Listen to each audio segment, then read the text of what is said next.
What is up, family? Dante from Above the Bridge here, letting you know that we're throwing our very first festival ever on August 2nd at the Fox Theater in Pomona. We got 13 bands and 2 stages for $30. Headlining, we got Ultra Q, we got Young Gatita, Slow Hollows, Nemo Lakes, Fat Evil Children, The Soaps, we got Bed, Chicano Mosh, Ridgeway, who am I forgetting? Lots more. Lots of bands, 13 of them to be exact. $30, August 2nd. Be there. It's going to be insane. Music matters. The Zack Prince boys in the building. Yeah. In the City of Angels. The city is How we doing, guys? Thanks for doing this. Long overdue. Very long overdue. I'm so happy to be here. Yeah, it's an honor. I'm a huge fan. I'm a fan of you guys. Wow. Yeah, we're what, 7-8 months off of the last single, correct? Yes.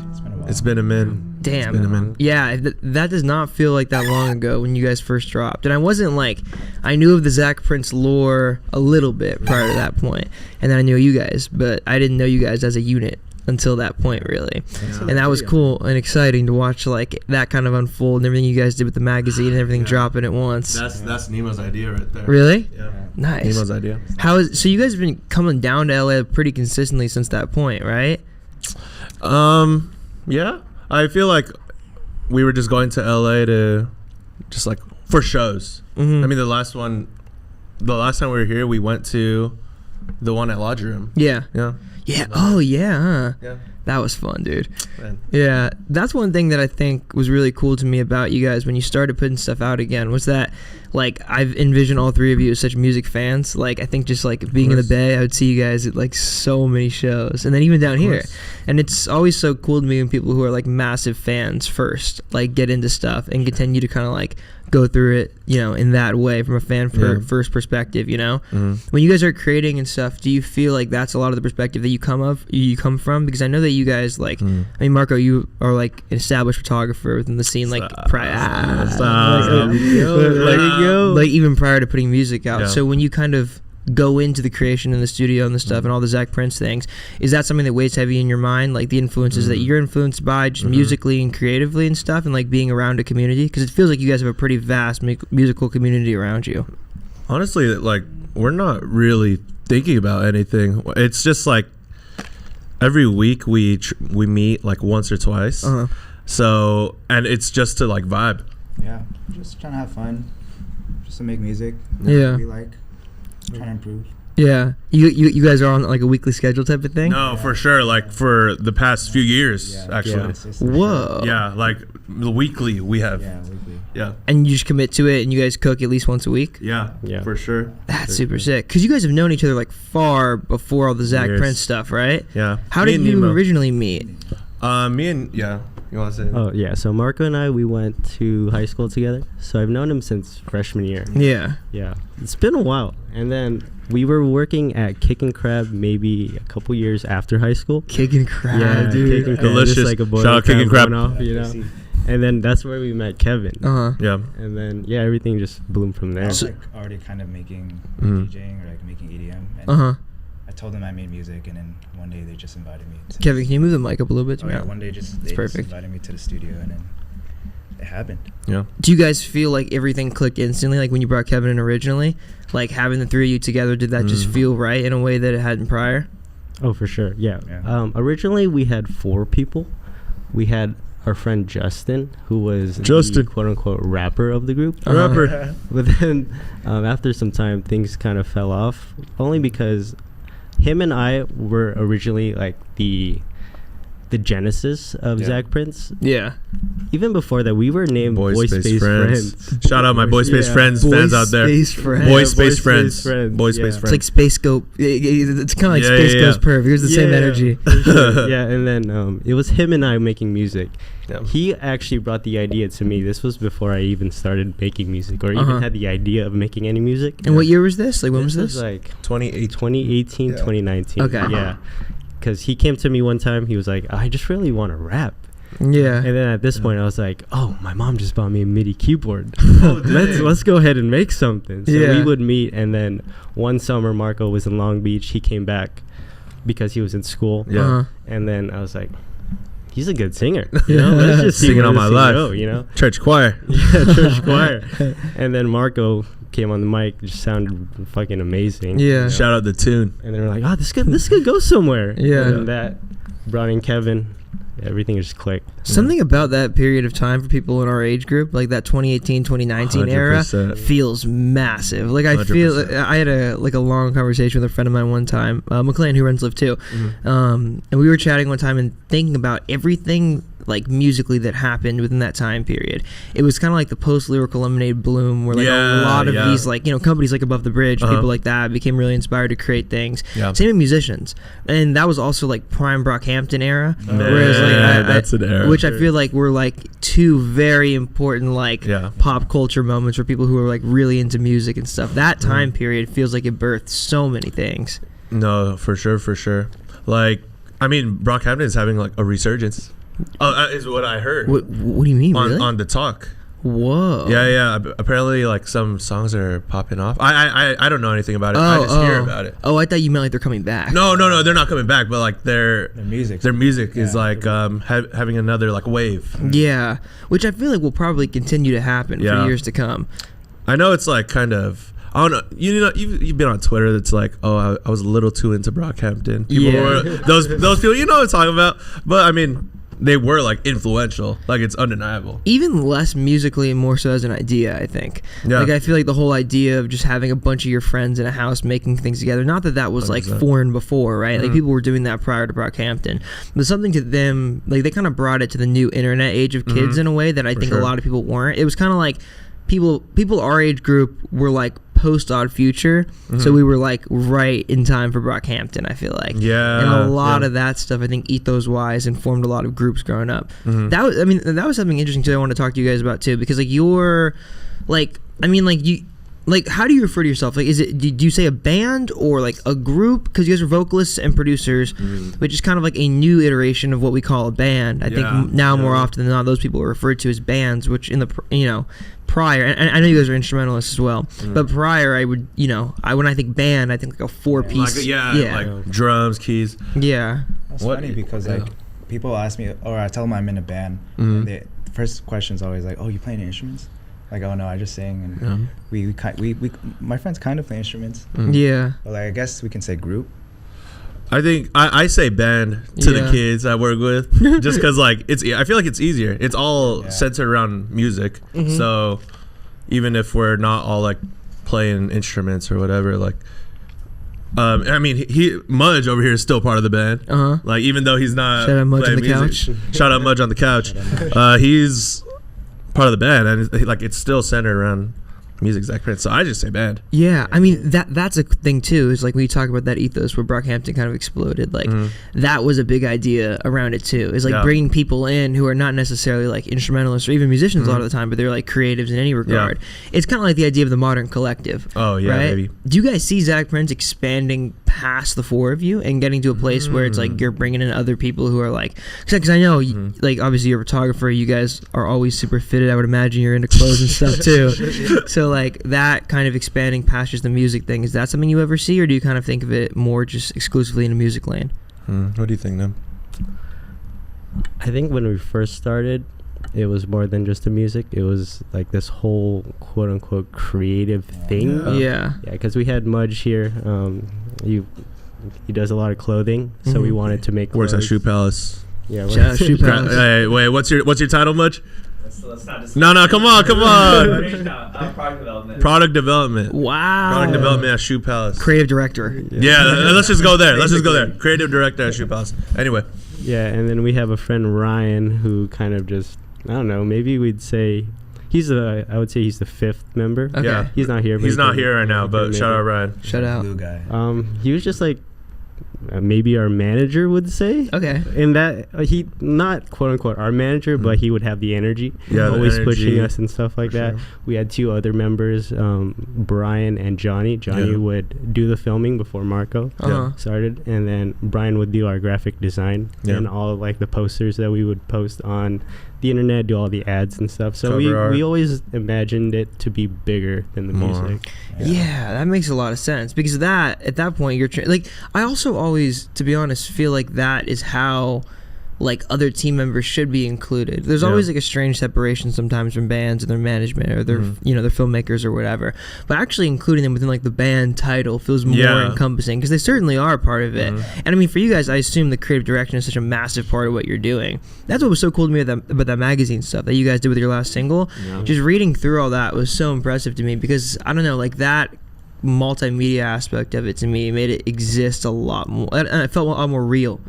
You know, it was really cool. When you were doing the magazine stuff, was that always kind of the intention to come back with a new single and do that, to kind of do the rollout, or was that something that came like last minute? I feel like it was just something that was like really troll. Like, I mean, you saw it, you said ZPR, you saw ZPR. I don't know, it's just fun. I think that's mainly the focus. It's just, I hope it feels fun. Like doing things without permission too, you know. Like I think one would assume that a magazine is like something that's greater, like something more official. But we were like, dude, fuck that. Let's just do our own interview, you know. Like, let's take control of our own narrative and see what we can do about ourselves. That's a cool way to put it, like taking control of your own narrative. Because that's really what it is. That's like one of the strangest parts about like the way that social media and musicianship are so intertwined now. It's like, I think people in the past would paint your narrative. Now you kind of have the ability to paint your own, which is something that I think is very, very new. And it kind of goes into the whole branding of everything too. It can become bigger than just the music.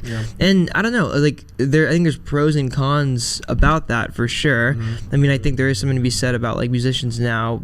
Like, I think you used to think of a musician and all you thought about was their songs, and I think now that's changing to where you think of a band and you think about the brand almost as much as the songs. Like the image, like the visual, for sure.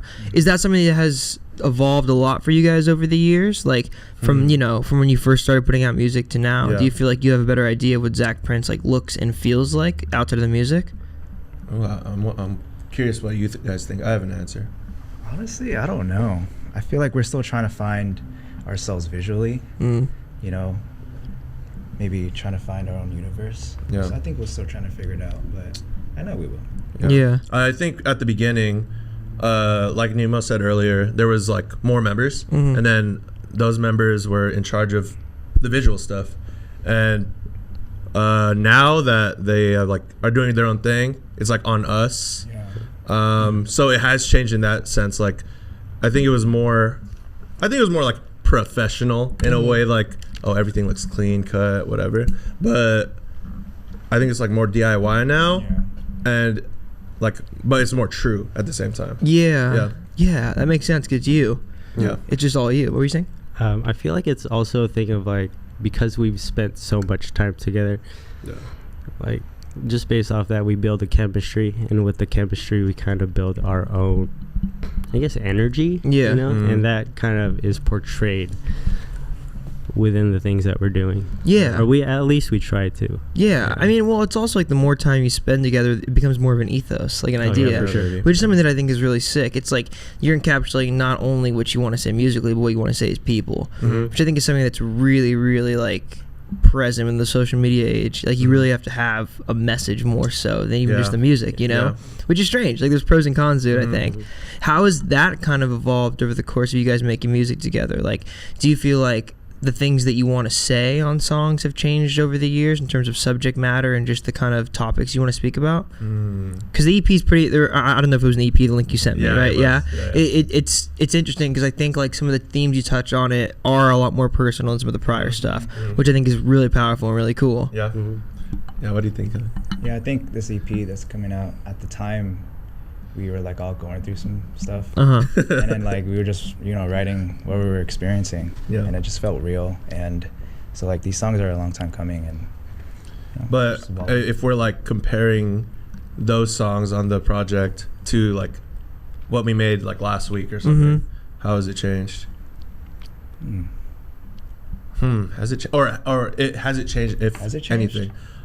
I don't know. I feel like one of our problems, or like, I'll speak for myself, one of my problems is like always, if I'm like trying to think of lyrics, the same thing is coming out. But so maybe there hasn't been much change since we first started. But I think it's more tasteful. Yeah. I would hope so. Yeah. I think in terms of the music, for me, what's changed is I'm trying to use music more as therapy. Yeah. As in All the trying to time. be vulnerable with it. Yeah. I think that's the most important part, and it helps me feel more myself. Yeah. I think in the beginning it was just fun, just like, oh, let me just make music, let me make a beat in 10 minutes. Now I'm trying to be more intentional, like how can I put myself in this song and then bring it to these guys to bring out a certain part of them in a song. Yeah. That's like the opposite. That's like the opposite for me. At the beginning, I felt like too intentional almost. No, I just felt like it was music was a way like I feel heard. I always felt like it's kind of sad, but like people weren't listening to me. Yeah. But when we dropped our first song as Boy Space Friends, like I saw like, oh, people are like seeing this. People are like paying attention. Like I don't know, music was like a voice for me. Like, and it still is today, but now it's more about the love of it. Like it's nice to be heard. Everyone wants to be heard. It's also heard in a different way because like I think that's something that's so interesting about like songwriting is like there's things that I would never tell people that I don't know in a million years, but then when I put it in a song, there's almost like a buffer, like a wall between like myself and my emotions, which I think is one of the most interesting things about songwriting. It's like a way to transmit your emotions without necessarily having them like fully attached to you sometimes. It's kind of like a different, exists in a different life almost. You said music helps you now feel more like yourself. What when you say that, what do you mean? I think because I've been writing more, trying to put more of my vocals onto the tracks. Because he's been like doing, for like a couple of years, he was mainly focusing on producing. The production, the production side. And I think it just goes back to, in the beginning, I was just trying to get better. Yeah. Just trying to become a better producer for these guys, because I feel like, in the end, I'm serving these guys. And I'm not serving. Well, in a good way, like in a good way. Yeah. Now it's like I've shifted my mindset to kind of serve myself. Huh. Yeah. You should. Which is interesting because in turn that serves them. Yeah. For sure. Yeah. For sure. What was the makeup of things, like were you always doing all the production emo? Has that kind of changed over the years? Like when you guys are writing and recording, what's the process usually like for you? I know you said you meet every single week. Are you then like every single week working on those ideas from the prior week, or are you making something new every week? How does that kind of work?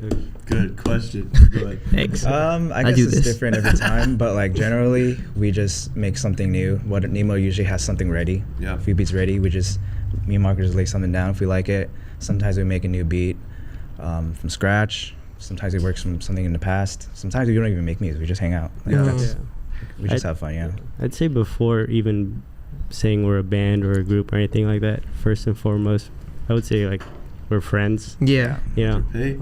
I'm okay if we go to a studio and don't make anything, as long as like I get to spend time with these guys. Yeah. Especially as we get older, I feel like time just I don't know. We don't really have too much time together.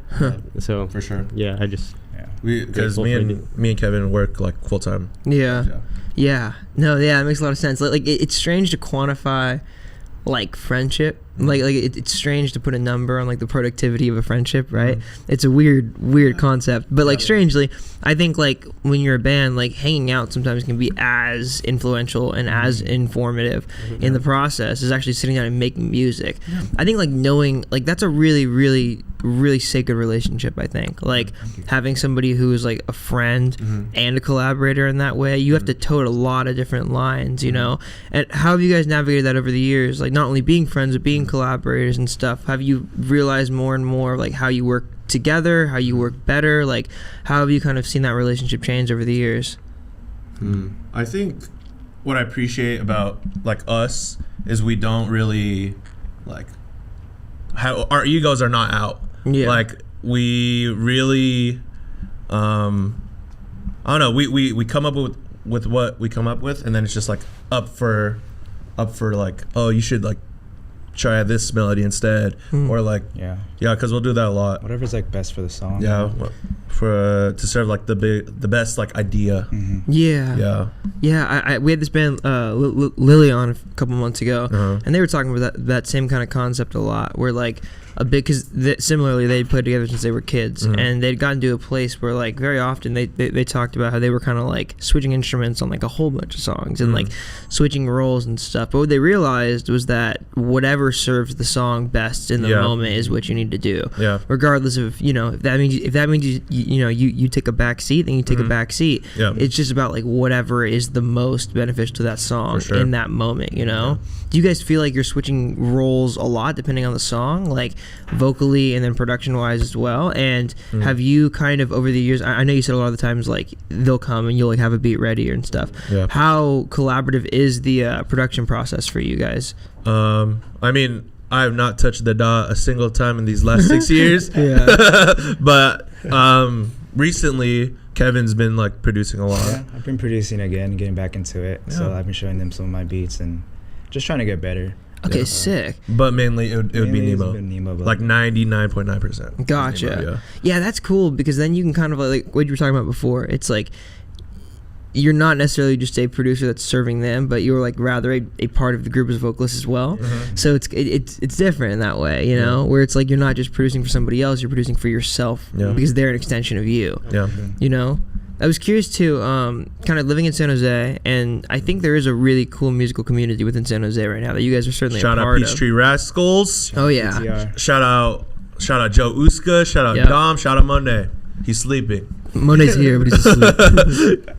Yeah, like I feel like when I moved down here, I wasn't super aware of how much was going on in San Jose, but it feels like there's a lot right now. There is. When you're kind of up there and stuff, does that add fuel to your guys' process, knowing that you have like a cool collaborative community around you that you can look to as a resource and also just as an inspiration? And also, I'm curious, have you seen that change over the years? Like, because you guys are all from that area, right? Yeah. Have you seen that change over the years in the South Bay? Kind of like the San Jose music community in general growing and stuff? Because I mean, I'm not from San Jose, I'm from the East Bay, but I've certainly seen that, I think, living in the Bay. Honestly, yeah, I think the San Jose community is getting closer. It has gotten closer, like, within the last year or two. What do y'all think?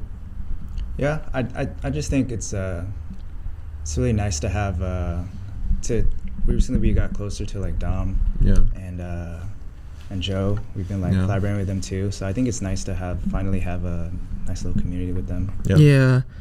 Yeah, that's super sick. What do you think, Tim? I agree. Yeah, like I don't feel like I was privy to a lot of the stuff coming out of San Jose prior to moving here, because a lot of it I've learned through Monet, but there's also like a really cool world of hip hop up there, like Dream Awake and a bunch of cool producers and stuff, and like it feels like there's more of a community there now than there ever has been. I personally, I don't think we've ever personally had like an interaction with them before, but it's really prevalent. It's sick. I love what they're doing. I feel like we should do that more. Yeah. Do you guys want to stay there long term, you think? Would you ever move down here a lot? Because I know you guys are coming down here, Punch. Yeah. Would you ever move down here, you think? Or is the goal to kind of stay in San Jose and establish what you're building there? I don't know. Whatever is beneficial, I guess. Like, I would love to have a San Jose community. Yeah. But also, like, if something pops up here, like, we'll probably be here. Yeah. So like whatever just comes up. I don't have like a preference. For sure. Yeah, that makes sense. I feel like when I left the Bay, it was interesting because I felt like, honestly, I think there was less in the Bay when I lived there than there is now. Like I feel like it's grown a lot since I moved away, which is a strange thing to watch as somebody who's from there but now is outside of it. Yeah. It's really cool and like it's very inspiring to me. But like I want to be up there as much as I can and be a part of things as much as I can. Yeah. I mean, the Battle of the Bands was effing sick. That was fun. Yeah, June 14th we're doing another one. So sick. Ooh, okay. Yeah, June 14th we're doing a second one. Yeah. We should announce it tomorrow. I think actually we're announcing it. Yeah. Yeah, it should be fun. Dude, that whole thing was so fun. That was like literally like a like an exercise in trying to do exactly what I just described. Like, because I think there's so many cool bands in the Bay Area right now, but I feel like a lot of them don't know each other, so the scene isn't that prevalent. And I think that comes with the geography, since the Bay is very spread apart. I think that also comes with the fact that like it's an incredibly difficult place to live. So I think like it's hard to make music at the same time. It's so expensive. Like I think there's all kinds of variables to it. It's like spread out. That's why. It's not like New York where everything's just like, I'm like a 2-minute walk away from you. Yeah, also I don't think there's a lot of kids in the city anymore, You bro. know, yeah, like, that makes sense. Like San Francisco is all like people in their like 30s, I feel like, and 40s. Like it's tech bros, peace and love. Yeah, peace and love, tech bros. But it feels like when there's not a community of children, a lot of the times, like it's difficult to have like a thriving scene because a lot of kids get into that stuff, you know, which is really cool. But it feels like, I don't know, like there's not a lot of people growing up in San Francisco anymore. Yeah, that makes sense. Yeah, that makes sense. I would imagine San Jose isn't like that though, right? Because San Jose is definitely a lot more families and stuff. Yeah, I don't know. What do you think? I'd say also with like not the resurgence. What The dichotomy of it all. The dichotomy. With the emergence of social media, you know, all these kids are seeing like all these artists on TikTok. I know a lot of kids are on TikTok or just any social media in general. It just encourages them to try anything, do whatever they want, you know. Yeah. So, yeah. I don't know. I feel like we're still like we don't know that much about like what's around us because we're meeting up and then we probably should branch out more. We're not really putting ourselves out there yet. Yeah, it's true. We're just reluctant working on our craft. Yeah. But, Yeah. You know, soon. I feel like once we start like releasing stuff, they'll like get the ball rolling to like reaching out to other people. Yeah. Talk to me about that a little bit, kind of like the foreground you guys laid in the prior years, because it, like Zack Prince, again, like I wasn't fully aware of it until the most recent single, but like looking back, like obviously like your guys' history as friends and as collaborators like far precedes that. So kind of like beginning to make music, how long did you think it took to like define what you were as a band? I'd imagine that's still like an ever-growing process, but do you guys feel like now the modern iteration of what you have as a group feels more polished and more of like an outfit than it was prior? Hey, now we're all about the gear. Tight shit. Tight splish. All the gear. No, I don't know. I think we have definitely evolved, and like the sound now is coming from, I don't know. Nemo just be buying random shiz, and it sounds beautiful. Yeah. And that's where like our new sound, like we find ourselves using a lot of the same like, I don't know, gear. And like and sounds like in the music, and then we're just thinking like, yeah, that's probably our sound now, because we always gravitate towards it. I feel like "Miss You" to me like was the start of like our Zack Prince sound. I agree. Yeah, like more polished, like defined. Yeah, like our own little, like it's us. And and then like every song or the new EP too, like it's just gonna be us and. Yeah, that makes a lot of sense because like the new EP is very much in the vein of "Miss You," like whereas a lot of the stuff prior is a totally different sound. Oh, for sure. A lot of it feels more rappy, whereas a lot of the newer stuff feels like a lot poppier. I think, which is really sick. Is that something you guys are consciously thinking about in the studio? Is like what genres does this fit into, or are you kind of trying to get away from that? I think about that sometimes. Yeah. I don't think about it. I don't know what to label it. It's whatever Nim comes up with. Yeah. And is it like poppy? It's more like what would you say? I don't know. I'll just find some chords, and if it resonates with me, and if it brings a certain part out of me, you know, I'm gonna lay that down. If it sounds cool, that's where I'm at least. Yeah. So like not even really being conscious of like, does this fit into the overall picture? It's just like I like it because I like it.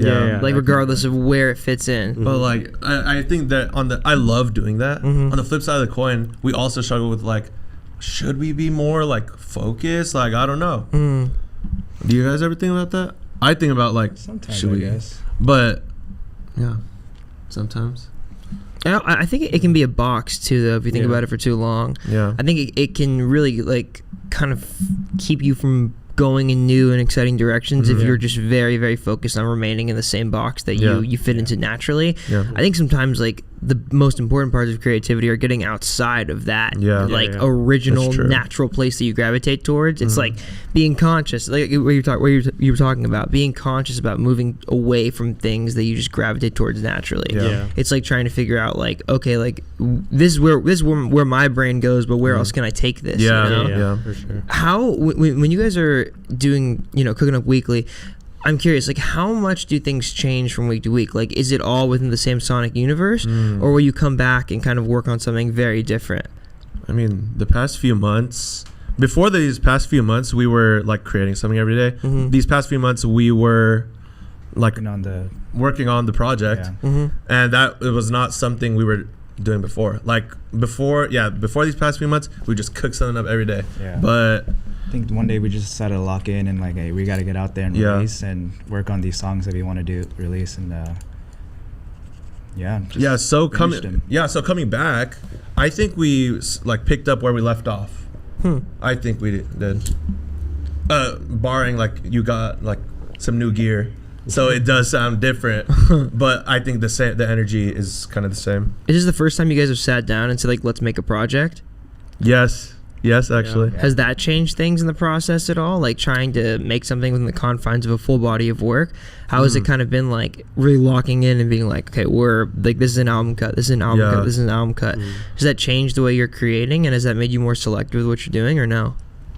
I mean, I wouldn't really say so. I think it's just a thing of at a certain point after we've made X amount of songs, we just go back and we're like, oh, okay, this fits this vibe. Okay, this fits this vibe. Like when you start an outfit, you start off with like a pair of pants. Like, oh, okay, what goes with this pair of pants? Oh, okay, this one makes sense. This top makes sense. But like we gravitated towards certain songs. Not because like, oh, they sound the same. Like we just really liked these certain songs, and then at the end of it, when we were like, wait, these songs are hella good, and they could go together. Like they pair together. Why not like put it into like a one thing? And I mean it can be intimidating, I think, sitting down and being like let's make a full project. I think we still have yet to do that. I do want to do it for sure. I mean, it's intimidating, but it's also, I think it pushes you in a really important way. Like, really getting from the confines of, like, I want to make not just one song, it's 3 minutes long or whatever, but an entire body of work. I think you have to think about a lot more of, like, the universe that it exists within, 100%. Rather than just, like, I like this song, so whatever, let's put it out. When you guys put the last single, was Miss You always the one? Like, do you think it was always going to be the song that you put out kind of first in this new era of Zack Prince, or was there a lot of debate about which track? Because I could see a lot of the other ones in the project fitting as the first single, but this one, it feels like an introduction to the whole sonic universe in a way. I think so. I think we all kind of just knew that Miss You was the one that we wanted to, it was like really good to us and we needed to release it. We just like felt it. What about it? I feel like it was kind of a new sound to us, and I don't know, just Nemo's voice. The hook's too good. The hook's too good, man. I don't know. I like the drum. It's a good song. What about it did we decide that was the one? It just felt like it was us. In that moment in time, it was like, okay, this feels like us. And it just like feels the right. most wholesome. In the most wholesome way, it feels like us. Which is a hard thing to define. Because it's interesting when something feels like you don't always know why. That's one thing that's so interesting about music, bro. It's like it can really inform how you feel about yourself in a really, really cool way. It's like the more songs you make, you get a better idea of like what you gravitate towards naturally, and you get a better idea of who you are as a songwriter and stuff, especially when things change. When you guys were making the project, were there any like songs that inform the rest of the sound? Do you think that was Miss You? Do you think you got to a place where like you had a big reference track that became like a groundwork for the rest of the project? I don't know, because like we made all these songs like a long time ago. These songs are pretty old. They're like 3-4 years old maybe. Oh damn. To like put it together, because we just started to like create our new sound, and it just fits. And the reason why we waited so long to release something like that was because of my own selfish reason of being a little scared. Yeah. You know, because I think that's the first time I've been fully vulnerable on a song, because I just gone through a breakup. Yeah. And For sure. I'm pretty introverted for the most part. Like, I'm pretty reserved. I'm not really out there. So to have a song with that kind of lyrical matter, and that kind of just energy to it, we made it fresh off of that too. So yeah, it's interesting. How have you gotten better at that over the years, like putting yourself out there and, you know, trying to break out of like just the difficulties of like putting yourself out there on a song? Do you think over the years that's gotten easier? Has it gotten harder? Like, how has that kind of changed for you? I'd say it's gotten a little bit easier. I mean, I do work a serving job, so I've been trying to make an effort to just like talk to my customers. You know? Like, normally I wouldn't do that, but that's how I learned. That's literally how I learned how to interview people. Really? Was serving tables. I would treat every single conversation I was, you know, talking to somebody at a table or whatever like an interview. And I would try to learn as much. I would try to get that person to like, not like tell me their life story, but like I would try to learn as much about that person as I could within the confines of like a short, you know, hour-long meal, which like honestly helped a lot, bro. I think I realized how to like get people to talk about themselves in a way that was interesting. And I don't know, I think conversation is definitely an art, and there's definitely a flow to it. And I think, dude, that serving tables thing for me, it was huge. Yeah. How do you feel about yapping? Yapping? Dude, I yap. That's like my career is yapping. No, I think yapping is so important. I think so too. Is very important. Yeah. Like, do you find interviewing like almost like yapping? Yeah, or what 100%. What are the distinctions? Well, there's lines, right? Yeah. It's like guided yapping. It's like yapping where I try to remove how like obsessed with myself I am, you know, and just not talk about Dante for an hour and talk about whoever I'm talking to. But like I think over the years too, like it's so interesting, bro. Interviewing is such a weird thing, but it's like I've realized, I think, how to relate to people in a way that I didn't understand prior to that, and I think I'm a way. I mean, this is also just like a byproduct of hearing so many stories. I've become like an infinitely more, what's the word? Like, maybe not selfless, but empathetic person, I think, because I've heard so many different stories and so many different perspectives. And it's also made me like very aware of things that I wasn't prior. Like, I don't know, like you can only absorb people outside of yourself for so long if you're doing it through the internet or whatever, but like kind of, you know, being so actively in the process of like working on community and building community, like it's made me a much more empathetic person over the years. But kind of going back to what you were saying about like trying to be more vulnerable on songs, like I'm curious too, because you guys obviously are very close as friends. If you guys have ever like recorded with other people, or like I know you said some people are working on the mixes and the masters and the new project, sharing that part of yourself with people who are your listeners, but also people who you're collaborating with, is that easier because you're coming from the background of recording with these guys who obviously like nothing's off the table with them because you're so close? I mean, having like being a group is really like kind of makes you stronger. I'm really happy I'm doing this with these guys instead of like solo. It's always better with your friends. It'd definitely be effing harder for me to do that like alone. Like be vulnerable. Like if I'm like linking up with someone and like it's my first time or something, since I have them, I'm like, no, it's just like whatever, it's chill. If it was just myself though, I'd be like more what should I say? Like, what should I put out there? Well, your group is like test body one, right? It's kind of like proof that people care. I think when you're telling a story and you can see the way that it engages you and your band members, like they're the first listener in a way. You know, how do you guys, when you're recording and you guys are like laying down vocals on some of the production you're working on, like how much are you guys not critiquing, but like the input on each other's verses and stuff? Does when one of you come to the studio with a verse and stuff, or do the other members actively work on it?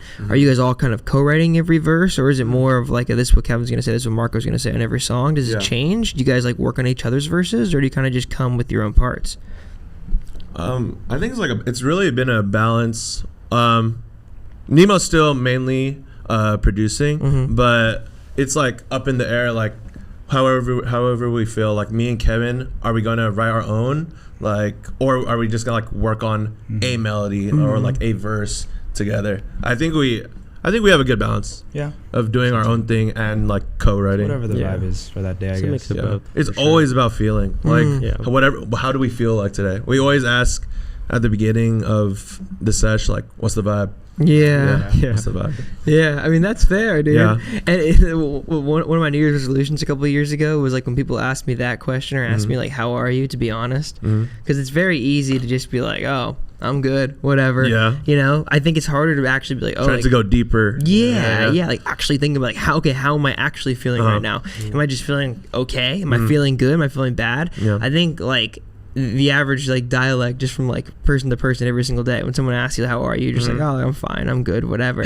But like really analyzing those feelings, I think, is a really important part about making music. I think that's what's one of the coolest things about creating to me, is the fact that you can't hide. Like if you want to make something honest and really need to figure out how you're actually feeling, which I think dude, I think like, I don't know, whether it's social media or whatever, just how fast our lives move, it's really easy to be like tone deaf to the way that you're feeling, like not actually like analyze and think about those feelings. When you're writing, you almost have to, you know, you have to go deeper into that. You have to figure out like, how do I actually feel about my emotions right now? My gosh, That's true.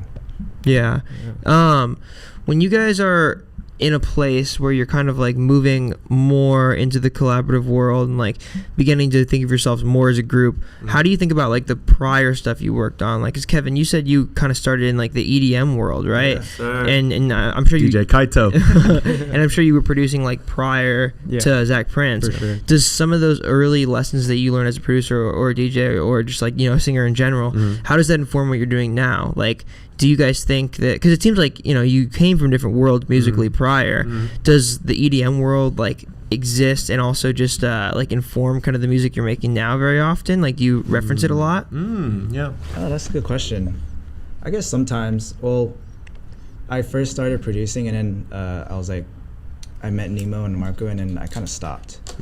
Yeah, but I don't know. That's a good question.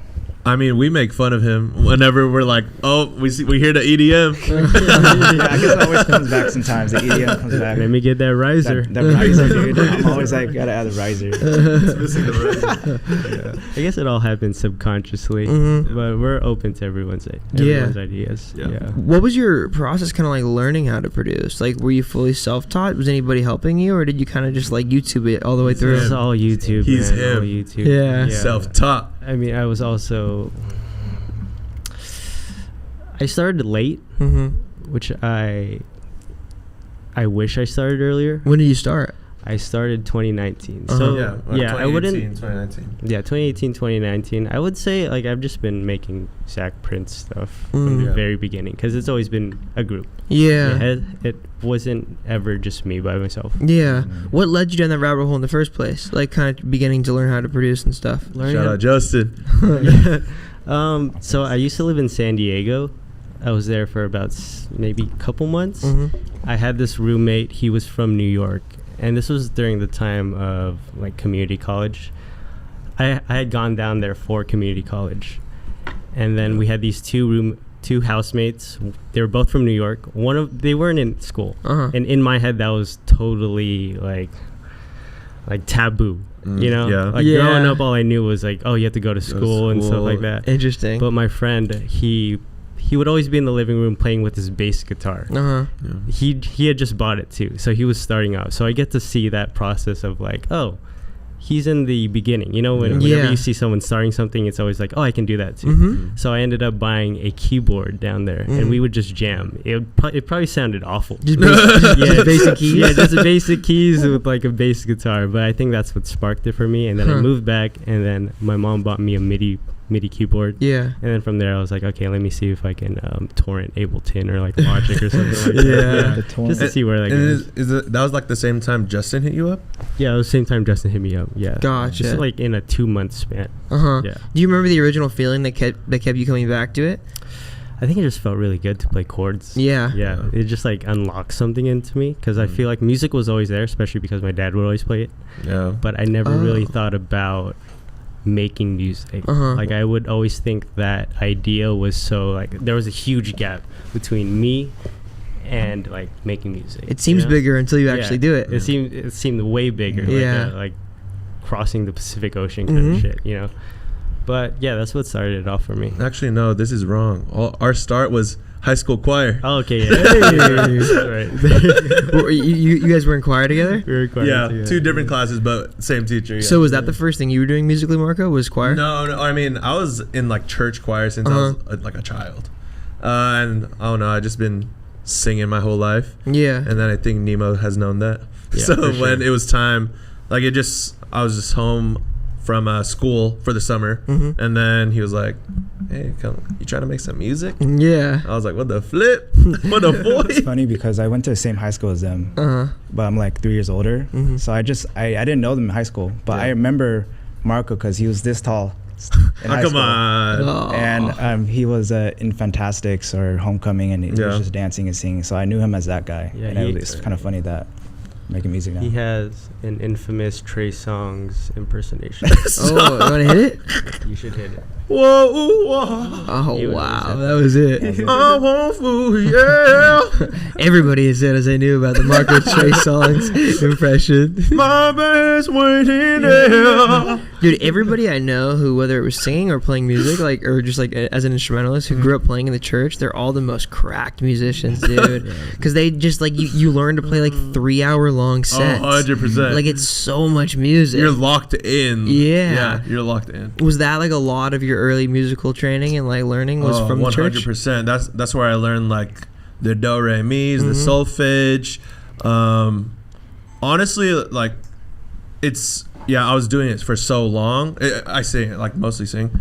I was doing it for so long. Everything just became subconscious. So like people will be like, "Oh, how do you?" Nemo at the beginning is like, "You're always like on key."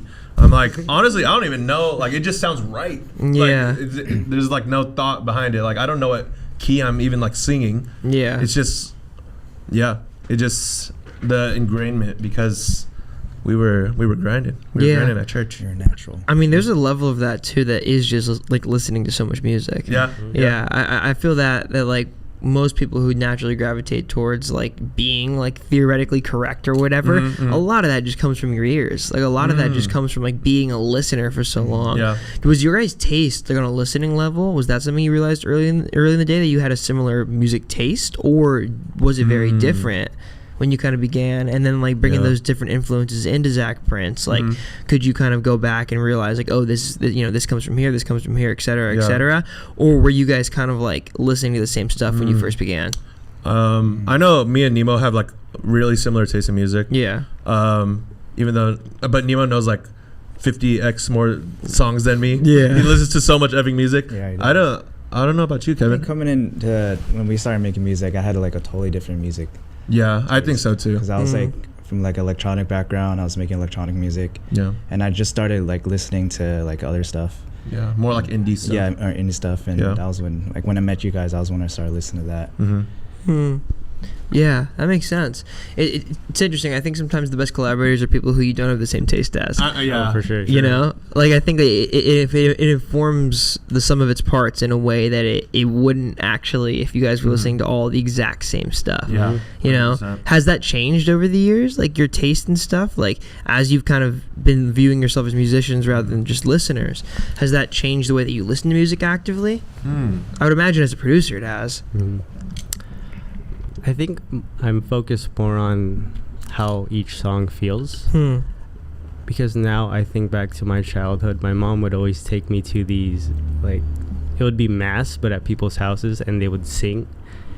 And I guess that's a if you view music in a different light, in that perspective. You think of it as more of like holy, you know? Yeah. And I think I've been consciously trying to like go back to that.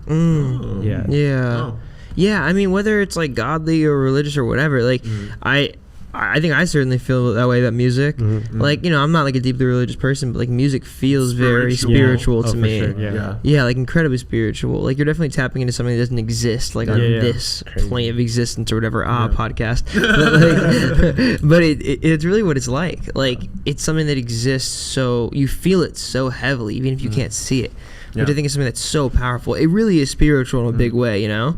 I think like a lot. I think that's why I love music. It encompasses like empathy, and that's also like you can't touch empathy. Yeah, that's intangible. Yeah, but spirituality, like I think they all have like a connecting line to it. Yeah. Yeah, 100%. It's very spiritual. Yeah. Like it's very like holy, how you kind of said it. Not even holy in like a religious way, but just like it's very like it's all of you. Yeah, for sure. You know? Yeah, I can only cry if I listen to music. Yeah, Oh I my feel God. the same how way. powerful it is. Yeah. Yeah, I feel the exact same way Really? actually. That's Yeah. crazy. Why, Yeah. Wait, why?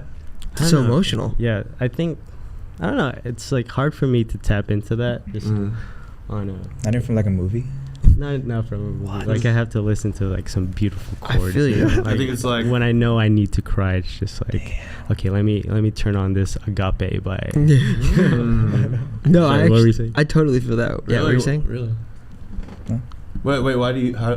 Tell me more. Oh, no, I was just, well, very similarly, I feel like it's such a, I don't know what it is about music, but it moves me so personally in a way that sometimes makes it difficult to tap in, you know, like, because if I'm just sitting here in silence alone, whatever, like, I'm kind of in my head, but for whatever reason, music brings me into my body a lot more. That's why it's so physical for me. Like, I think when I'm at a really, really good show that I'm really feeling, like, how I know I'm really into it is if I can't help but dance or, like, move my body in some way, shape, or form. Like, having a physical reaction to music is a very big thing for me. It's like a sign that I love it. Yeah. And I feel that way about crying, too. Like I think, like, it brings the emotion out of you in a really powerful way. I've cried at a show before. Yeah, dude. Yeah. I cried at McGee. That was the first show I cried at. Or that's not true. I think the first show I cried at was PTR, Petrie Rascal's first show, like first ever live performance in Chicago. Damn, like dude. they were bawling, and I was like, oh my. They were crying. They were crying. I was crying. Oh yeah. Beautiful thing. But That was- also McGee. That was in Chicago? Yeah, that was in Chicago. Lollapalooza, man. Damn. That was their first show? Yeah, their first show. I mean, they had like a smaller show, like on the side, and I guess that was technically their first show. Oh yeah, sorry. Yeah. That was technically their first show, the side show. It was like Lolla After Dark or something, and then Lollapalooza main stage. Bam! It was crazy. That's crazy, Yeah. bro. Yeah, because I mean, they kind of had their moment during the pandemic, which is a fucking weird thing to experience, I know. imagine. I know. God, your first show being Law is insane. Yeah, it was bro. effing insane. Yeah. But also have cried at McGee Yeah. because McGee is beautiful. Yeah, man, he's the best. Oh yeah, one of the best shows I've ever seen live. Oh my gosh. Yeah, God, I could talk about that for hours. Yeah. I mean, yeah, I caught the show where it was like Dijon was Yeah, on me too. the pad. It was effing. You were at the LA one? I was at the San Francisco one. Oh, he brought John out there too? Yeah, it was like Oh, I didn't know 4 that. shows he played, and then one of them was here, New York, SF. I forget where the other one Oh, was. I remember this. Yeah, this was where when he did the Moroccan Lounge thing. It was for that little run, like It was prior to the really album. small. Yeah. Like 2023, before Two Star and the Dream Police. Hey Monet. Hey, Monet. Hey Monet. Wakey. What Monet's you in the drinking, chat. My Monet? best shirt today. What is it? Yes. What is it? It's a black Oh, where'd you get that shirt, bro? You need camo, bro. You're the only some one not in camo on. camo. Yeah, bro.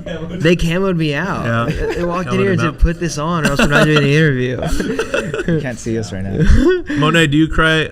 What makes you cry? Come on. Yawning. Yawning? Yawning. Wow. I wanted another answer. Nah, But yawning. we'll take it. Yawning's emotional, bro. That is true. It is. I was curious, Contagious. as you guys have gotten to this place now where Zack Prince is obviously becoming a more serious thing and reading every single week and working on more music, you have a whole project. How has it changed the way that you think of yourself as musicians in your own day-to-day life? Because I know you said you guys both work full-time jobs. Yeah. Doing that and then trying to balance that with music, has it changed the way that you're kind of, balancing those two worlds? And do you, like, when you describe yourself to somebody, do you say, like, I'm a musician first? And has that changed over the years? Has Zack Prince has become a more, serious and sacred thing in your life? Yeah. I've actually thought about that recently because I saw like a video on it. I've never labeled myself, or if someone asks you, "Oh, what do I do?" or like anything like that, I never said I'm a musician right off the top. Yeah. I always say like, "Oh, yeah, I play music for fun. I'm in a band, with my friends. Not for fun. This is real. It is real. There's It is no real. fun It's involved. us. It's No, us. music's not We're fun. about to But whip, that's- we're about it's to whip funny you in 'cause the I thought about studio. No, I'm just kidding. But No, yeah, that's pretty much it. I didn't know that. I thought about it before. I do say, like I make music. Uh-huh. Like I don't know. It's like it just makes sense because it's the one thing I'm most like bought into. Yeah. Like it matters so much to me. Yeah. It makes me For some reason, it's so weird to say I'm a musician, but it feels okay to say like, oh, I make music. I feel that. Yeah, I feel that. Me and Mario were talking about that yesterday. Actually, like the weirdest question ever is like, what do you do? Yeah. Like when someone says like, what do you do? That's such a strange question because it's like, well, a lot. But but it's like I don't know. Is the correct answer like what you do as a job? Is it what you care about? Because sometimes what you're doing for money is not what you love. You know, so it's like, how do you answer that question? Yeah, I would say nowadays I'm labeling myself as a musician. I think before that's changed. That's changed. I would say that before I kind of put being a musician on a pedestal in terms of like, oh, I need to be able to do achieve X, Y, Z. Yeah, I need to be able to, or I needed to have like, what was there something saying? Like you need to achieve something first before you can have say some that. credibility. But now I just own it. I'm like, hey, I'm a musician. Yeah. I think especially in the context of being in San Jose and being around the people that I am around, where being a musician is rare. You don't really hear that because everyone's like, oh, I work in business or like I'm in tech, you know. But peace and love, no hate. Like I love y'all. Yeah. A lot of my friends are that, you know. Yeah. But I think just it holds a lot of value to me now. That's a massive difference that I realized when I moved here was that like to your point, like in the Bay, like if you ask them like what do you do for work, what do you do this, whatever, Silicon Valley, baby. It's never like I'm an artist or a musician. It's actually like so rare, I think, when you would find that almost to where like it stuck out more in a cool way. When I was in the Bay, where I was like, oh shit, that's crazy. You know, but you find it a lot at shows though. Totally. All the artists are at shows. 100%. But I feel you in that regard where it's strange to like state that until you have like a perceived level of success. I think for me, like I felt very similarly for a long time. Like I felt, whether for me it was insecurity, but I just felt strange about labeling myself as somebody who works in music because I felt like I hadn't achieved anything. And then I realized like redefining what success is to me helped me kind of like hone in on that title more and more. Saying like I'm in music because it's more than just like the numbers or like whatever the success says or whatever the tangibles say. It's more so in my opinion about like what you love, what you care about, and like what you just do every single day. I actually think like what you do every day as a hobby is more you than your job a lot of the times. 100%. You mentioned that earlier. This is interesting. You mentioned that your parents were in music. Did you grow up in a very musical household, and did that kind of influence you wanting to become a producer when you moved to San Diego? It's a good question. I don't really think it crossed my mind because my dad would always play music. I think that's where a lot of my inspiration comes from. Was he in bands? Like, what was he into? He was just playing like a lot of Bee Gees, a lot of Lionel Richie, like Eagles and stuff like that. He would also play like some Metallica, just everything and anything. And I think my mom was more on the actually like being in it because she would sing in her choir and all that stuff. And as I'm growing up, I wouldn't really pay attention. Like while they would have mass, I would have my headphones on. Linkin Park. I remember listening to Linkin Park, listening to like Ed Sheeran, A-Team on repeat.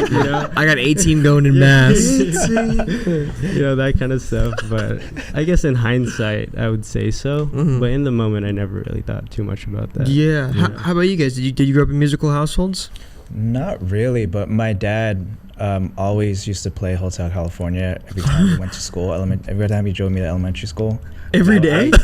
Every morning. It was the only cassette in there. And I would sing my heart out. And that's when I grew a love for music, I guess. Damn, bro, you put that song every day? Every morning. Shout out Hotel California. I'm gonna make that my alarm. It's a great song. Waking up to the Eagles. For me, like literally every single person in my family sings. Like no instruments really, but I can name like 20 people, like in extended family too. Like that's sick. We were all in choir at the same time. I have a bunch of cousins. And just mainly singing. Do they view it in the same light as you? Where like for you, obviously like it's something you take seriously and you want to become a career. Do they view that same light, or do you guys have different perspectives on it? Me and like one other of my cousins, like we do see it as like creators, like we are creating something, but more so like my family is just like music enjoyers. Yeah.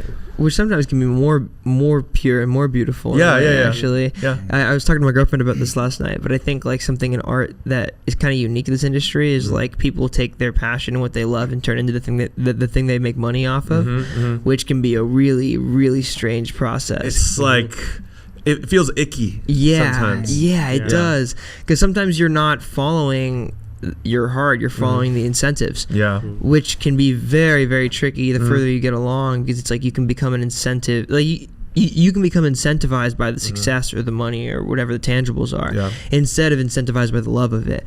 Like, have you guys found, as you've figured out more and more like what you want to be as a band, has it been, and this kind of loops into my next question where I wanted to ask about the magazine more, where you guys were talking a lot about, and it really stuck with me when you were talking about like really focusing on intention, which is something that I think a lot of people don't do. They just kind of follow what they see people around them doing, and they don't ever figure out what they want to say as a musician. But like following that intention and finding what the intention was for you guys as a group, did that come over the years? Was there like a defining moment where you kind of figured out more how to be intentional about what you're doing, and how did that change the way that you looked at things? Because you talked about that a lot in the magazine.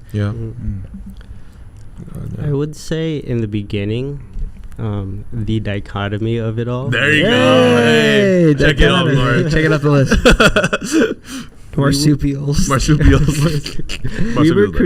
We had like this summer during COVID, we were just creating to create, and I think that purpose was to serve just us getting better. And then I think now we're at a point where we believe we're good enough, or we are good enough. There you go.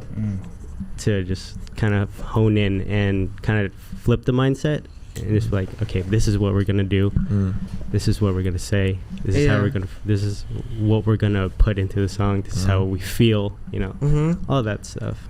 Which is something that I think, strangely, like the further you get, you stop prioritizing the practice sometimes. I think like a lot of artists get stuck in kind of the release tour cycle, and you get away from like those long extended periods where nothing's working, which I think sometimes can be the most creatively fueling periods of your life. Like when you sit down and nothing is coming out, sometimes I think that actually informs what you want to make more so than other periods. I mean, that's why we meet weekly. Like we make it a point to like always meet, because even if like one of us is tired, like often I have like a 12-hour day, but we're still meeting up, and maybe like something good doesn't come out of it, but the intention is to like stay at it, like be persistent with it. So you guys try to like, instead of taking a step back, you're the kind of people who will work through those moments and like try to figure out what's on the other side of that roadblock. I think so. I think so for sure. Like the intention is always, well, that like staying at it, and also at the forefront is like, how does this feel? Always, how does it feel? You keep going back to that. I think that's very informative, like the how does it feel thing. Sometimes that is the guiding light. Like sometimes that means more than anything else. Sometimes literally how it feels is more important than how it sounds, I think. No, I think so too. I think so. When you say how it feels, are you talking about how the song feels or how it feels when you're making it? Because those are different things. Both. Okay. 100% both. How does it make you feel? Do we think like how does the music make us feel, like when you're creating it opposed to like when it's done? Yes. And then how does the song actually, like how does the song feel? How does making it feel, and how does the song feel? Because those moments I think can be very informative to how other people feel about it. It's like that first lightning in a bottle feeling when like you lay down a hook or something, or like you find a beat where you're like, oh, like that's that, you know? Like those I think can be very informative moments sometimes. What did you guys, I was curious too, so there was like a big period where you guys weren't releasing music obviously, and then you kind of came back and are now like launching things fully, more actively. Doing that period of time where you guys weren't releasing a lot of music, what are the biggest lessons you learned from that? And when you came back and started doing this thing where you're meeting every single week, did you feel, one, refreshed, and two, were there any lessons that you took from that time of not releasing things that really inform the way that you're creating now with the new project? Man, you have good questions. Thanks, man. I do this, bro. Do this splish. 193 of these, Damn. Type. Any lessons, huh?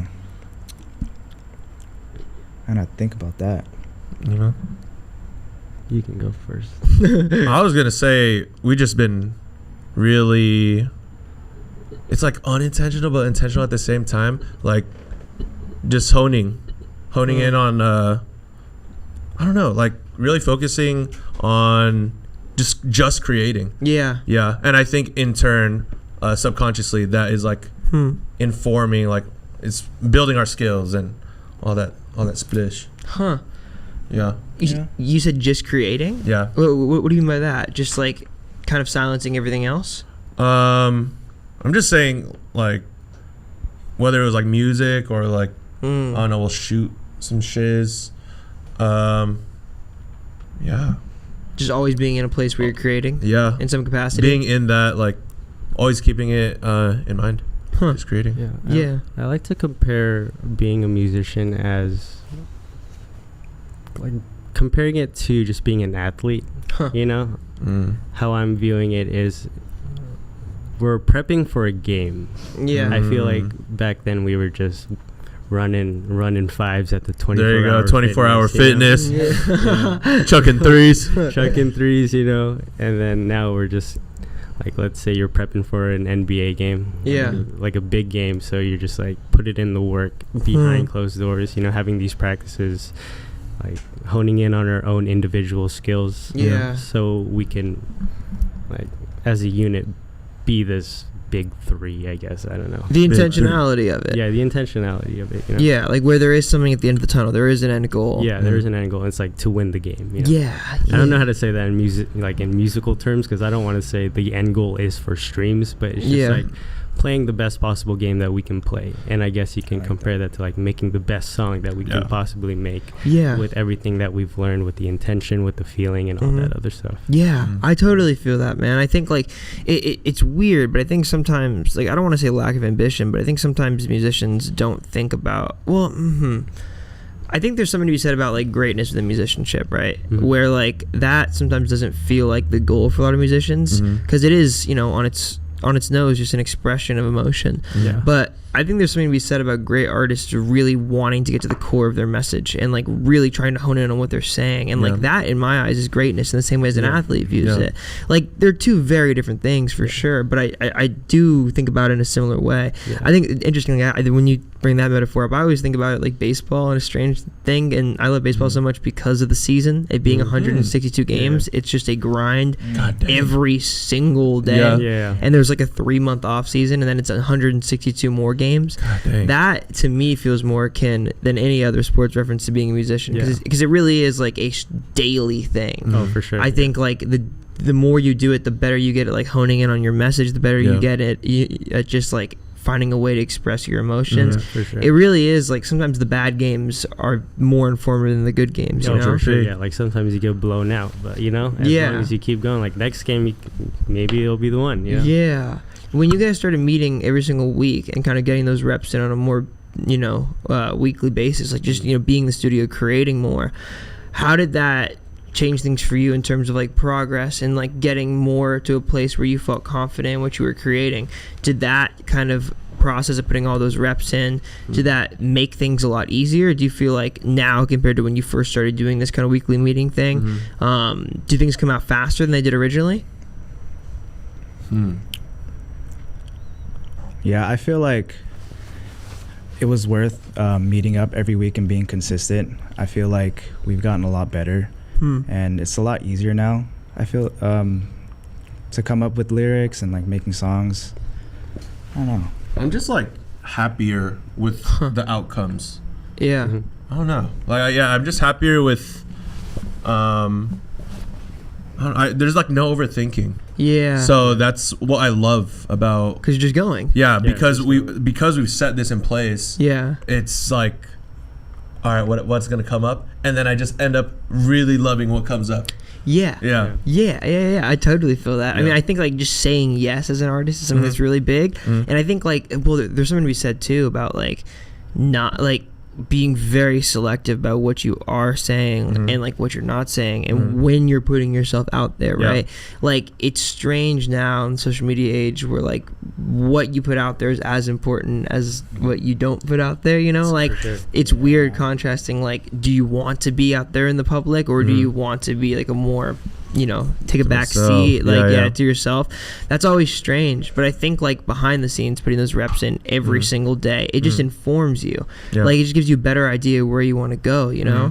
Have your guys' goals changed as you like started meeting every single week and creating and stuff? Like have you kind of seen like those meetings change your goals and your trajectory and like the things you want to accomplish?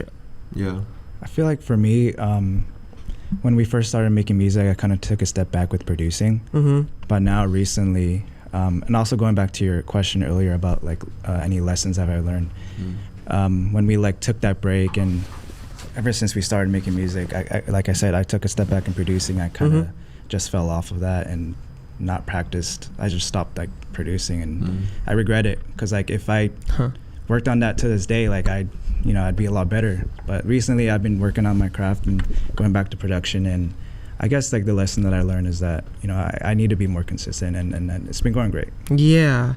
There's something to be said about learning how to practice too. I think like practicing with intentionality is incredibly important too. Like when you sit down and you're like, I want to hone in on, I'm becoming a better producer. What does that look like for you? Like, are you just like, I'm going to sit down and cook and whatever comes out? Or are you like, today I'm going to learn how to make a melody. Today I'm going to learn how to like work on my drums. Like, what does that kind of look like for you? Yeah, I think a bit of both. Like, what do I feel like making today? If I hear like a nice sounding sample, I'll cook something off of that, but mainly like I want to become a better producer for like these guys and for Zack Prince, because Nemo and Marco really inspires me to be better, and you know, they're great, and like I want to kind of have like be a better person. No, honestly though, like be a better person. And like basically my goal was to release some shiz. Because I agree. It's so, I don't know, it's just exciting. Like we've had these songs for so long, and the goal, well, before that wasn't really like the forefront. We were just creating, but the goal has changed to like, we need to. I want to release some shiz. Sure. I know you mentioned earlier it being difficult to put yourself out there on songs sometimes and become personal. Do you feel the same way about putting music out? Like, is it ever intimidating, that cloud of like putting out a project, putting out a single, whatever, like, and the reception of it obviously is difficult to not let it influence your decision. When you guys move into this place where you're putting more music out, does it feel intimidating? Does it feel exciting? Like, I'm sure it's a mix of both things, but how do you get over the anxiety of how people may perceive it? For me, I just focus on what I can control, and just like just releasing the music. Everything that comes afterwards is not up to me. Like, I'll enjoy these songs for as long as I can, or not as long as I can, but just like when we're creating, when I'm listening to it in the car. After I give it out, it's not mine anymore. You know? Like it's the world's. I think that's a really good mindset to have. But was it hard to get there? I'd say 100%. So. I think I was so worried about like how other people would perceive it, and that goes with like insecurity. You know, like the insecurity from vulnerability, being vulnerable. And I mean, Miss You was like really a milestone, because I mean, we made it. It was not based, but really around the time that Nemo was going through a breakup, and me and Kevin, we're not gonna be like, no, let's release the song, even though I know you're scared about like letting the world see how you feel, but let's release the song. Like we're really giving like respect to like the time. Shout out those guys, man. That's awesome. That's a really, really important part about being in a band, I think, actually, because like you can love a song that's about like your homies really like a really breakup, fucked up intimate life. No, let's release it, bro. But it's fire. Like, fire, man. Like I know you're traumatized, but I know you're traumatized, but that shit's so hard. Like that's a really important part about being in a band, I think, because honestly, bro, like that kind of comes with prioritizing the friendship over the collaboration. 100%. Like getting to a place where it's like, if you don't want to say this or feel comfortable saying it, like we care more about that than it potentially being a good song or whatever, you know? Yeah. I'm sure that has come too with you guys just being close friends over the years too. Like, I'm sure the friendship comes far before the music. Yeah, I mean, a lot of the songs on the project are like pretty sad. Yeah, pretty they are. dang sad, Yeah. and they like goes along like since they were pretty sad. It's the same thing that happened with like Miss You. Like it's hard to really like put it out. Yeah, why do we always make sad songs? I love sad songs. I mean, what also helps my process is, I think, just reworking, like from the goal. I think I just want to perform on stage. Yeah. I think That's your goal. That's my goal. Yeah. No matter where it is, like. Yeah. Had the opportunity to perform with Monet. That was life changing, and just Thank you, rewired Monet. Monet on the rewired couch. my brain. I love you, Monet. And that's just been on my mind, to see how music affects people in real time. So I would love to see how our music affects people. Did that in real change your time. brain chemistry? I would say so. Changed my brain chemistry. Had you played like a big show prior to that? No. No, that was No my first shows ever at all. thing. I mean, no. We played Mindy's party. Oh yeah, Shout out Mindy's party. we played a party. That Yeah. was Mindy's fun. function. Mindy's fun. Shout out Mindy. No, Mindy was Shout really out. number one Zack Prince fan. Choreography. Yeah. And we had choreography. that Yeah, was a we. really fun experience. No. There's an unlisted video on YouTube right now. It's Zack Prince's first live performance. Bro, Yeah. that link's gonna be worth Yeah. some gold in the future, dude. But I didn't know that about you. You want to perform live? That's your Yeah. goal. Just seeing it in a different context, I think that kind of rewired my brain to think of music in a different way. Yeah. As strange as that sounds, as many shows as I've gone to. How did that, like when you say it influenced you to think about things in a different way, what do you think are the main things that changed in terms of your mindset? Because I mean, like, I totally feel that, like, performing and also like just going to shows has fully changed the way that I look at music. It's a very different expulsion of emotions, and which I think is just beautiful. But how did it? Like, what are the biggest things you walked away from that show playing? Plus, that's a really cool spot to play. Crazy art show. Different state. Like, yeah, it's pretty cool. Alexis, shout out Alexis who won You have there. some good questions. Shout out Alexis. He's in Shout out love. Alexis. Michigan. Ann Arbor. Live from Ann Arbor. I think the main thing is just like, how do I get there? How do we get there? Yeah. Release more songs. Yeah, release more songs. That's the only way to yeah. get there. Yeah, I think that was the biggest thing. Yeah. And there's just something very spiritual about playing. Like, Oh, yeah. I felt like I was a vessel. Yeah. You know, it's just like. That's actually what started it for me. Wanting to be a musician. I went to my first rave at Beyond Wonderland 2014, and I saw 2009. Just kidding. Sorry. and 1933. I saw Carnage, DJ Carnage, and he was amazing. And I was like awestruck, and I was like, dude, I want to be there. I want to do that. So it was like funny that I also really want to perform as well. Like Yeah.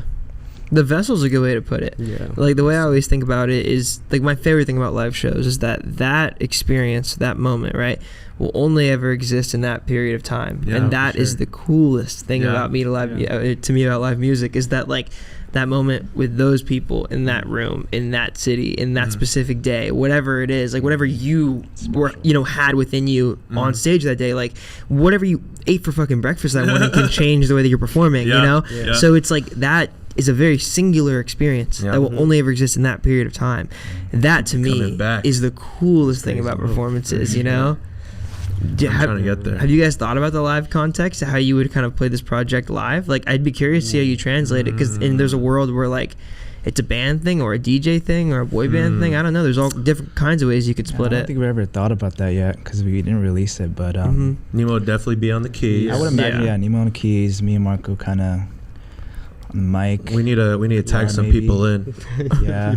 100p. Yeah, We need some drums. ideas. Yeah, do drums. Yeah, for sure. We're gonna ask you to play Need a drums. bass. Dude, I'm there. Yeah, Let me have know. some ideas. I'll do it Have for a lot free. of ideas. Oh, yes. Dude. Yeah. Every time I imagine us performing, I just imagine us like us joking around and trolling. We're gonna have some skits in there. Yeah, some little skits here and there, little bits. Yeah. Some stand-up comedy, maybe. Yeah. I could see your guys' live performance, like, your friendship shining through a lot. Because I feel like whenever I see you guys, that shines through. But I think, like, in a live context, it certainly would too. Yeah. Which probably would make it a lot easier. Yeah. Just goofing and gaffing around. Yeah. Damn, bro. First Zack Prince show. Can't wait. That'll be sick. Last thing I wanted to ask you guys, as you kind of move into this spot, releasing this project, and it sounds like it's been something that's, you know, you guys have been working on for a very long time. I'm sure it's very personal to you in that way. What are the main things you want people to get from it? Like, if there's not like one specific over guiding concept, right? But like, just emotionally, like, what are the main things you hope people get from this project? Go ahead, Kevy. I feel like I want them to feel something, whatever it may be. Oh, thank you. I want to feel some. Oh, thank you. Sorry. I thought you guys were gonna kiss there for a second. No. Oh. That's on the Patreon. Yeah, Patreon.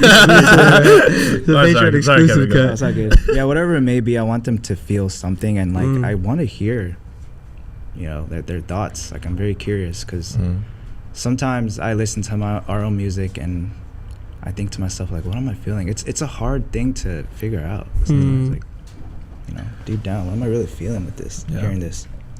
I don't want people to overthink. Yeah. I just want to hear their like genuine, like off the rip thoughts. Yeah. I just want to get it out there. Yeah. If you like it, you like it. Yeah. Let me know. If you don't like it, you don't like it. Let me know. Let me know in the comments. Yeah, let me know in the comments. Hit the effing bell. Make your own meaning. Yeah, that's beautiful. Yeah. Zach Prince. Thanks, guys. Hey. Dude, thanks, man. We love you, Thank Dante. you. We love you, Love Mario. you guys too. This is a lot of fun. Above the effing bridge, baby. Above the bridge. Yeah, thanks a lot, you. guys. Very excited for the project. Oh my God, for the Project. for the project to come out. The Very Projiwaji. excited. The Projiwaji. Very excited for more people to hear it. Yeah, thanks a lot, guys. Long overdue. Is this the first Zach Prince interview? This is Yep. yes. Very first one. Yes, the Let's first go. one. First external. Honored. External. External. Oh, many internal ones have been made. not self-manufactured. Tell them where they could stream you guys, where they could follow, where they could find you. Spotify, Apple Music, all streaming platforms, pretty much. Triple Z Act Prince on social media. Z Act Prince Yep. on everywhere. Zach Prince. Zach Prince. Zach Prince. It's like a producer tag. Oh, Nemo got a producer tag. Let's hear it. Let's hear your producer tag. Y'all better cut it before I say something crazy. Zach Prince. Thank you, gentlemen. Appreciate it, guys. Love you, Dante. Love Thank y'all. you. Appreciate you guys. Music matters.